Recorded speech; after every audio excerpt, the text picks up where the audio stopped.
¿Ya no tiene relación con el señor presidente? No tenemos relación, no. Tenemos mínima relación, sí, la verdad. A ese punto llegó el quebranto, todo eso. Sí, no fue ni siquiera quebranto, fue una decisión propia. Yo la verdad es que fue una decisión propia donde estaba muy golpeado. Me golpeó. No solo me golpeó personal y me golpeó el ánimo. Y yo no vengo aquí a dar lástima, como estaban hechos diciendo las cosas. Yo no vengo aquí a decir que pobrecito Federico, pobrecito Choreco. La verdad es que el único pobrecito es el diablo que perdió la gracia de Dios. Yo vengo a contarles cómo han sido estos 4 años para mí. Y cómo han llevado y cómo han enhebrado una historia donde me han involucrado y me han tratado de meter cada día más en cosas que no soy. Y en este momento, cuando pasa esto y sucede que Costa Rica manda no puede participar, empiezan a meterse cosas difíciles, me empieza a ir mal. Empiezo a perder mis clientes, empiezo a perder mis clientes privados, los clientes que tenía. Todo lo que había construido en mi profesión me empieza a ir mal y no es un secreto para nadie, que además no solo uno se mete en política y lleva palos, sino que empiezan a restregar por todos lados los males que uno le pasan, ¿verdad? y eso fue, y todo el mundo se enteró de lo que pasó, ¿verdad? Y ahí el impacto personal para mí sí fue... ¿Te referís al tema de la casa? Sí, ahí es donde por ahí empieza a llegar el tema de la casa y no solo eso, o sea, fue una seguidilla de cosas que me empezaron a pasar y que me empezaron a afectar y que me empezaron a desinflar y a decir, puta, no me hubiera metido, perdón el español. Sí, tranquilo, aquí lo puedes decir. Estamos en horario. No me había metido, estoy pagando muy duro esto que hice. Y ahí es donde te das cuenta además que cuando tienes una posición, y eso lo dice todo el mundo, y nadie escarmienta en cabeza ajena, empezás a ver donde la gente empieza a acercarse y a hablarte y a llamarte y toda la cosa, y donde te empezás a tocar fondo, nadie te llama y se empiezan a desaparecer. Después de las 50, 40, 60 preguntas que me hicieron, sale un titular que dice, Choreco se abstiene de preguntas sobre narcotráfico. Y yo empecé a decir, aquí hay algo muy sospechoso. Eso es lo que he vivido constantemente desde que empiezan los ataques. El partido del Presi y doña Laura es Pueblo Soberano. Vote aquí. Laura Fernández, presidente. Para seguir adelante. Yo estoy aquí sentado por una razón, y es que porque el 21 de octubre del 2021 a mí me llevan a la campaña de Rodrigo Chávez. Y me llevan a la campaña de Rodrigo Chávez con un fin, que era ganar la campaña. Lo cual se logró.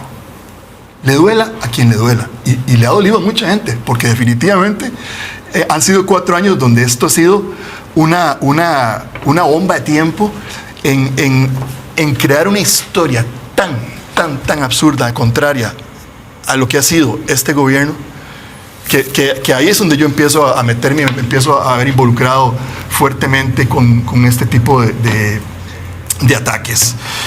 Y si yo tuviera que nombrar y llamar a algo que esto ha pasado en este momento en mi vida, de estos últimos 4 años, lo llamaría una novela. Y una novela que se llama Pesca de Arrastre. ¿Y por qué se llama Pesca de Arrastre? Porque definitivamente eso es lo que he vivido constantemente desde que empiezan los ataques.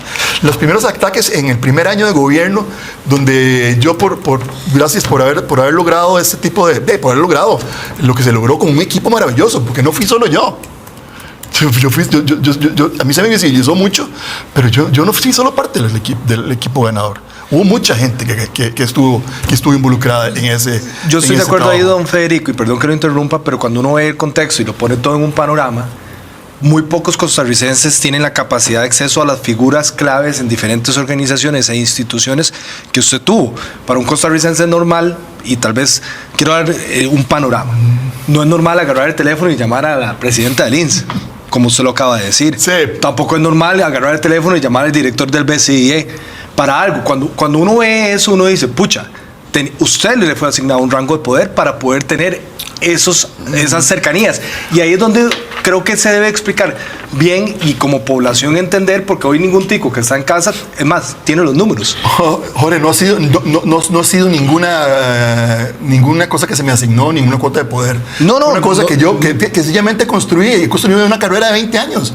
Yo conozco, o sea, antes de conocer al presidente, a Rodrigo Chávez, el 21 de octubre del 2021, yo en mi teléfono tenía números de 4 expresidentes y dos presidentes de Latinoamérica. O sea, no ha sido algo fortuito, no es algo que se hizo de la noche a la mañana. Es algo que yo construí en una carrera metido en la política durante 20 años. Y un video que estaba oculto, que estaba privado, que nadie podía tener acceso, y me lo bajaron. Se metieron en mi canal y lo bajaron. Y empezó a circular por medios de comunicación.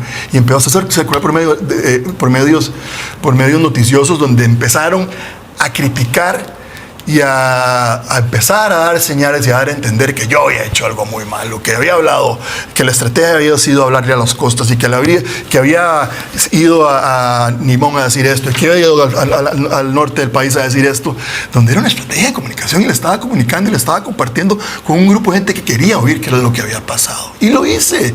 Entonces vienen, descargan ilegalmente ese material y se empieza a distribuir, a divulgar con temas donde ya empiezan, ¿verdad? Y empiezan a decir, Choreco hizo esto, y empiezan a decir como si yo hubiera cometido algún delito llevando esa estrategia, esa comunicación a la campaña.